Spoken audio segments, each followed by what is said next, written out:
নজর এবার মগরাহাটের ইয়ারপুরের দিকে, কারণ সেখানে আবাসে কাটমানি নেতার পঞ্চায়েত সদস্য তার স্বামীর বিরুদ্ধেই অভিযোগ। কত টাকা হাতানোর অভিযোগ করছেন বৃদ্ধা? 20,000 টাকা। ঠিক কি ঘটেছে, আরো বিস্তারিত এই বিষয়ে আনিসউদ্দিন জানাতে পারবে। আনিসউদ্দিন, কি কারণে এই বৃদ্ধার থেকে 20,000 টাকা হাতানোর অভিযোগ, এবং টাকা যখন দিলেন না তখন স্বাভাবিকভাবেই কি পরিস্থিতি তৈরি হলো?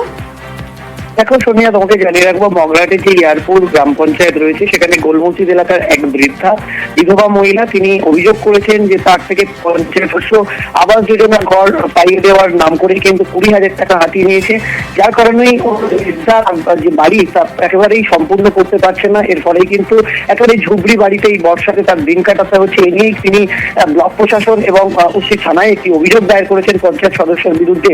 কিন্তু এই পঞ্চায়েত সদস্য কিসমত বিবি তিনি এই অভিযোগ অস্বীকার করেছেন।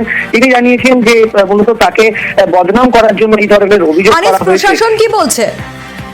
দেখো, আমরা মহকুমা প্রশাসনের সঙ্গে কথা বলেছিলাম, কিন্তু মহকুমা প্রশাসনের পক্ষ থেকে জানানো হয়েছে যে এই অভিযোগ তদন্ত চলছে। তদন্তের পরে যদি অভিযোগ সত্যতা প্রমাণ হয় তাহলে কিন্তু কড়া ব্যবস্থা নেওয়া হবে। বেশ।